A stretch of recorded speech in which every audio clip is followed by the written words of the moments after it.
This video describes the software interface that makes it easy to apply the GPI model validation for IEC 62209-3. Go to sarvalidation.site to access the software.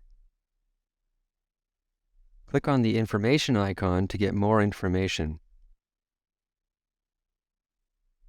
This includes an open access paper describing the background science behind the validation approach, as well as a publication repository that contains the open source software that can be run separately from this interface. A user manual and sample data are also provided to get you started.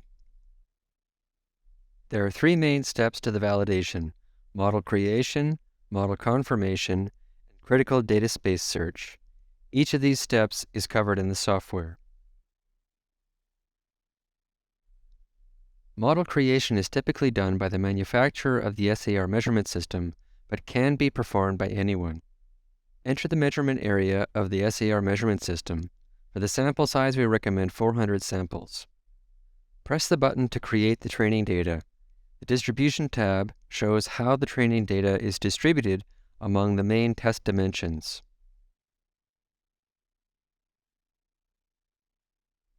Now export the training data to a CSV file. Measure all of the test conditions in the training set, filling in the SAR and uncertainty. In the next window, loading the training data automatically calculates the SAR deviations to the numerical target and the maximum permissible error. Pressing Create and Analyze in the next window will evaluate the pass-fail results for the acceptance criteria and the model error.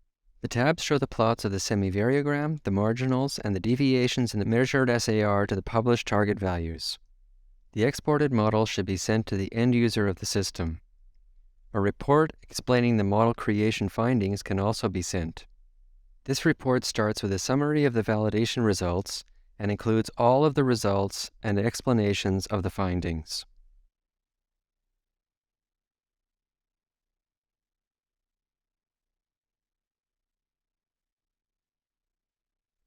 The model confirmation step is typically performed by the end user of the system. Go to sarvalidation.site and go straight to the Load Model window.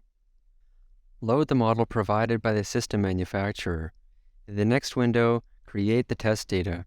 50 samples is recommended.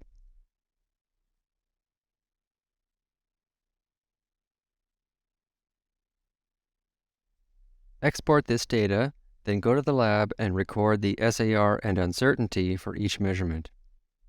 Now load the test data that you measured. Again, the SAR deviations and the MPE are calculated automatically.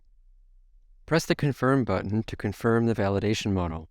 This ensures that the test data is statistically equivalent to the provided model. It also checks the measurements against the acceptance criteria. Press Generate Report to create a report of the findings. All of the results are provided and explained in the report.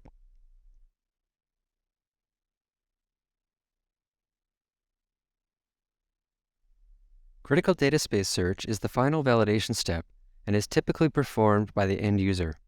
This searches the model for regions of the measurement space that have at least a 5% probability of failure.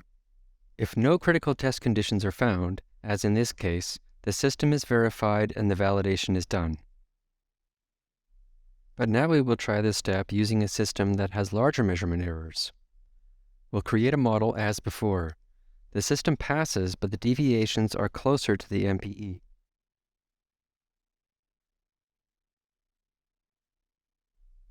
Now we load this model and do the confirmation step.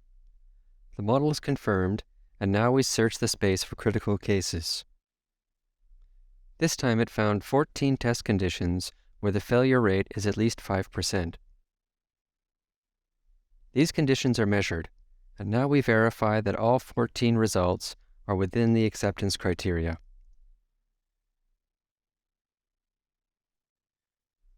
The validation is done, and we can generate a report of the findings.